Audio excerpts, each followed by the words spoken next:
भारत माता की, भारत माता की।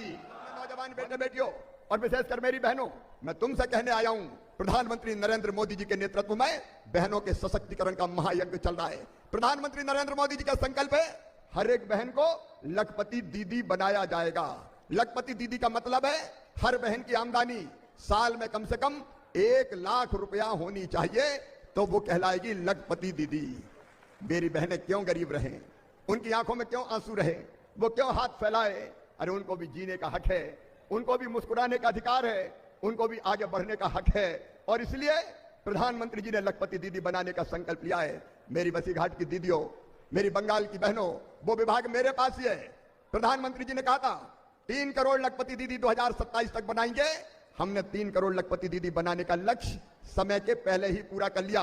अब प्रधानमंत्री जी ने कहा है 6 करोड़ लखपति दीदी। मेरी दीदियों, यहां रेखा दीदी, पद्मा दीदी जैसी दीदियों से भी मैं कहना चाहता हूं, तुम इस काम में लग जाओ। हम इस इलाके की एक एक दीदी को सेल्फ हेल्प ग्रुप के माध्यम से लखपति दीदी बनाएंगे। कोई बहन गरीब नहीं रहने दी जाएगी। हर एक की आमदनी 1 लाख रुपया सालाना करने का अभियान चलाएंगे।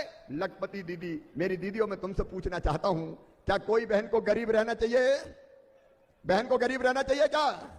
बहन को गरीब नहीं रहना चाहिए, उसको भी आगे। और ये जो मैं कह रहा हूं, ये हम प्रदेश के कई प्रदेशों में कर रहे हैं। मध्य प्रदेश में हमने पहले लाडली लक्ष्मी योजना बनाई। बेटी के पैदा होते ही 30,000 रुपए का बचत पत्र उसके खाते में डालते थे, जमा करते थे और उसके खाते में पैसे पहुंचते थे। और उसको फायदा ये मिलता है कि वो 5वीं पास कर 6वीं में जाए तो 2,000, 8वीं पास करके 9वीं में जाए तो 4,000, 10वीं पास करके 11वीं में जाए तो 6,000, 12वीं में जाए तो फिर 6,000, कॉलेज में जाए तो 12,500, कॉलेज पास करे तो फिर 12,500, और जैसे ही 21 साल की होती है 1 लाख रुपया मिल जाते हैं। ये लाडली लक्ष्मी योजना मध्य प्रदेश की धरती पर भारतीय जनता पार्टी की सरकार ने बनाई। बेटियों की शादी का काम हो या बहनों को लखपति बनाने के लिए लाडली बहना योजना हो, ये मध्य प्रदेश में चल रही है, ये छत्तीसगढ़ में चल रही है। आपने देखा बिहार में जीविका दीदियों के खाते में पैसा डाला गया। लाड़की बहना महाराष्ट्र में चल रही है, दिल्ली में चल रही है, हरियाणा में चल रही है। मेरी बंगाल की बहनों, मैं आज आपको यह वचन देने आया हूं कि हमारी इन सब बहनों को भी लखपति बनाने में कोई कसर भारतीय जनता पार्टी की सरकार नहीं छोड़ेगी।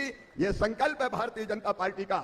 एक तरफ नौजवानों की नौकरियां छीनना, दूसरी तरफ मैं कहना चाहता हूं बंगाल के बहनों और भाइयों, प्रधानमंत्री नरेंद्र मोदी जी ने प्रधानमंत्री आवास योजना बनाई इसलिए कि हर गरीब को पक्का मकान मिले। लेकिन टीएमसी के सिंडिकेट ने गरीब को कच्चे छत वालों को मकान नहीं दिए, पक्की छत वालों को मकान दे दिया। गरीब रह गया और टीएमसी के गुंडों ने अपने घर बना लिए। लेकिन अब प्रधानमंत्री जी के नेतृत्व में हमने तय किया है, बंगाल में जिसके पास कच्चा मकान है उस हर गरीब को पक्का मकान बनाने के पैसे दिए जाएंगे। प्रधानमंत्री आवास योजना टीएमसी की सरकार ने लागू नहीं की, हम प्रधानमंत्री आवास योजना के अंतर्गत सबके पक्के मकान बनाने का काम करेंगे। मेरे बहनों और भाइयों, अत्याचार और अन्याय की अति हो गई है। इस टीएमसी की सरकार ने गणतंत्र को गुंडा तंत्र में बदल दिया है, राजनीति को रक्त नीति में बदल दिया है, लोकतंत्र को लूट तंत्र में बदल दिया है और प्रजातंत्र को पीड़ा तंत्र में बदल दिया है। अरे बंगाल का विभाजन एक बार 1905 में लॉर्ड कर्जन ने किया था, दूसरी बार मोहम्मद अली जिन्ना ने बंगाल का विभाजन किया। लेकिन ममता दीदी, तुम तो रोज बंगाल का विभाजन करने का पाप कर रही हो। टीएमसी का मतलब जानते हो? टीएमसी की टी का मतलब है टेरर, टॉर्चर, और एम का मतलब है मनी माफिया और मर्डर, और सी का मतलब है क्राइम, करप्शन और क्रूरता। ये टीएमसी का मतलब है। और इसलिए आज समय आ गया है कि हम इस टीएमसी की सरकार को उखाड़ के फेंक दें। मेरे सभी बहनों और भाइयों से मैं कहना चाहता हूं, गुरुदेव रविंद्रनाथ टैगोर ने एक कविता में प्रार्थना की थी, बांग्लार माटी, बांग्लार जल, बांग्लार वायु, बांग्लार फल वो पवित्र हो, बांग्लार घर, बांग्लार हाट, बांग्लार वन, बांग्लार माठ ये हरे भरे हो, बांग्लीर पर्ण, बांग्लीर आशा, बांग्लीर काज और बांग्लीर भाषा वो सत्य हो। और भारतीय जनता पार्टी ऐसा ही बंगाल बनाएगी, एक सुरक्षित बंगाल, एक विकसित बंगाल, एक आत्मनिर्भर बंगाल, जहां नौजवानों को रोजगार होगा, जहां मां, बहन और बेटी का सम्मान, मान और आदर किया जाएगा, जहां खेतों में फसल लहलहाए तो किसान की फसल खरीदने का काम किया जाएगा। बंगाल में ममता दीदी ने सारे उद्योग यहां से बाहर भगा दिए, फिर से काम धंधे और उद्योग प्रारंभ किए जाएंगे। बंगाल में घुसपैठियों को कोई स्थान नहीं मिलेगा। सीमाएं सुरक्षित करके बंगाल को भी सुरक्षित करेंगे और देश की सीमाओं को भी सुरक्षित किया जाएगा। और इसलिए आज मैं आपसे हाथ जोड़ के निवेदन करने आया हूं, प्रार्थना करने आया हूं, जब वोट देने जाओ तो बटन दबाने के पहले एक बार मेरी वो डॉक्टर बहन की सूरत देख लेना जिसको रेप के बाद मार दिया गया, वो बेटी एमबीबीएस जिसके साथ रेप किया गया, उसकी शक्ल देख लेना और देखना संदेश खाली की वो बहनें जिनके साथ अमानसिक अत्याचार और अन्याय हुआ है। बचाओ मेरे भाइयों, मां बहन और बेटियों के सम्मान को, बचाओ मेरे बहनों और भाइयों घुसपैठियों। नमस्कार किसान भाइयों, केंद्रीय कृषि मंत्री माननीय शिवराज सिंह चौहान जी ने किसानों के लिए 10 बड़े ऐलान किए हैं। साथ ही पीएम किसान की आने वाली 22वीं किस्त इसी महीने मार्च में मिलेगी। लगभग 8 करोड़ किसानों के खाते में 2-2 हज़ार रुपये पीएम किसान की 22वीं किस्त जारी होने वाली है और आप लोगों को बता दें तारीख भी फाइनल हो चुकी है। साथ ही पीएम आवास 2 करोड़ आवास गरीबों को दिए जाएंगे, जिसमें से पहली किस्त 35,000 रुपये की जारी की जाएगी। साथ ही फसल बीमा की दूसरी किस्त 8,000 करोड़ रुपए किसानों के खाते में डलेगी। जो पहली किस्त राजस्थान से डाली थी, इस बार जो है फसल बीमा की जो खरीफ 2024 की बीमा राशि मिल रही है मध्य प्रदेश सहित देश के अलग अलग राज्यों में, वो 8,000 करोड़ रुपये भी जल्द डाला जाएगा। साथ ही 3 करोड़ लखपति दीदी योजना जो चल रही है, लखपति दीदी बनाना है। 10,000 रुपये महीने आमदनी में यानी कि सरकार करवाएगी बहनों की, ये केंद्रीय कृषि मंत्री माननीय शिवराज सिंह चौहान जी ने कहा है। तो पीएम आवास, पीएम किसान और लखपति दीदी योजनाओं को लेकर कई बड़े ऐलान किए हैं। आप लोग वीडियो को पूरा देखिए तो आप लोगों को पता चलेगा इसमें क्या क्या बताया गया है। एक बार इस सरकार को उखाड़ के फेंक दो टीएमसी की और भारतीय जनता पार्टी की सरकार बनाओ, नया सवेरा लाओ। ये परिवर्तन यात्रा नव जागरण की यात्रा है, गांव गांव जाके संदेश देगी कि टीएमसी के अत्याचार और अन्याय समाप्त करना है और विकसित और आत्मनिर्भर बंगाल बनाना है। इसलिए भारतीय जनता पार्टी के साथ हम सबको खड़ा होना है और प्रधानमंत्री नरेंद्र मोदी जी के नेतृत्व में दिल्ली में हमारा नेतृत्व कर रहे हैं प्रधानमंत्री हमारे, उनके मार्गदर्शन में बंगाल में भी बीजेपी की सरकार बना दो।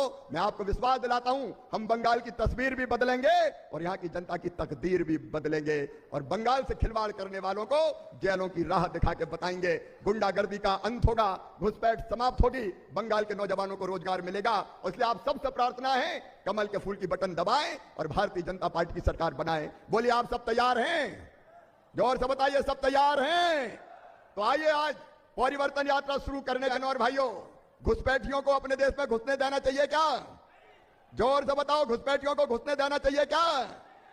लेकिन घुसपैठी आ रहे हैं क्योंकि वो सीधे पोलिंग बूथ पे जाके ठप्पा लगाएंगे तुम्हारे लिए चुनाव में, इसलिए घुसपैठियों को आने दो। एसआईआर का विरोध कर रहे हैं, धरने पे बैठूंगी, धरने पे बैठूंगी। क्या के लिए धरने पे बैठोगे? बंगाल की जनता की चिंता नहीं है, घुसपैठियों की रक्षा के लिए धरने पे बैठोगी। मैं आपसे पूछना चाहता हूं और ये निवेदन भी करना चाहता हूं, भारतीय जनता पार्टी की सरकार बनने दीजिए। हमारा संकल्प है विदेश से आए हुए एक एक घुसपैठियों को पहचाना जाएगा और पहचान के बाहर निकाल दिया जाएगा। एक भी घुसपैठिया हिंदुस्तान बंगाल की धरती पर नहीं रहेगा। बताओ, घुसपैठियों को बाहर निकालना चाहिए कि नहीं? जोर से बोलो, घुसपैठियों को बाहर निकालना चाहिए कि नहीं? तो यह संकल्प है भारतीय जनता पार्टी का। दिल्ली में भी हमारी सरकार और बंगाल में भी हमारी सरकार, भाजपा की सरकार बनने दीजिए। एक एक घुसपैठियों को बंगाल की धरती से बाहर कर दिया जाएगा। लेकिन वारी दीदी, हमारी सरकार यह मांग करती है, हमारी सरकार केंद्र सरकार यह कहती है कि सीमा पर तारों की बाड़ लगाना है ताकि घुसपैठिए ना आ पाए बांग्लादेश से। उसके लिए हम जमीन मांगते हैं। ये टीएमसी की सिंडिकेट जमीन देने से इनकार कर देती है, जमीन नहीं देती, क्योंकि अगर जमीन दे दी, तार की बाड़ लग गई तो घुसपैठिए अंदर कैसे घुसेंगे? उनके अंदर आने का रास्ता बंद हो जाएगा। इसलिए तुम जमीन नहीं देती और इसलिए जिसने घुसपैठियों को रोकने के लिए जमीन नहीं दी, उस टीएमसी की सिंडिकेट को ऐसी जमीन दिखाओ कि दोबारा बंगाल में फिर उनकी सरकार कभी ना बन पाए।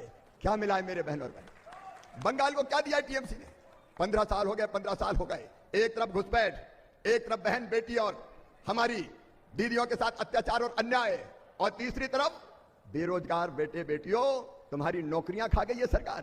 तुम्हारी नौकरियां, शिक्षक भर्ती घोटाला, नगर पालिका घोटाला, कितने रोजगारी घोटाला, मनरेगा घोटाला, गाय तस्करी घोटाला, एक पे एक कई घोटाले और बेईमानी अगर की है तो इस टीएमसी की सरकार ने की है। अब आजकल मैंने सुना है बेरोजगारों को कह रहे हैं बेरोजगारी भत्ता दिया जाएगा। बेरोजगारी भत्ता, पहले रोजगार छीन लो और फिर बेरोजगारी भत्ता दे दो।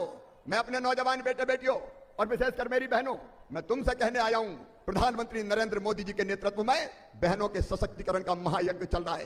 प्रधानमंत्री नरेंद्र मोदी जी का संकल्प है, हर एक बहन को लखपति दीदी बनाया जाएगा। लखपति दीदी का मतलब है हर बहन की आमदनी साल में कम से कम 1 लाख रुपया होनी चाहिए।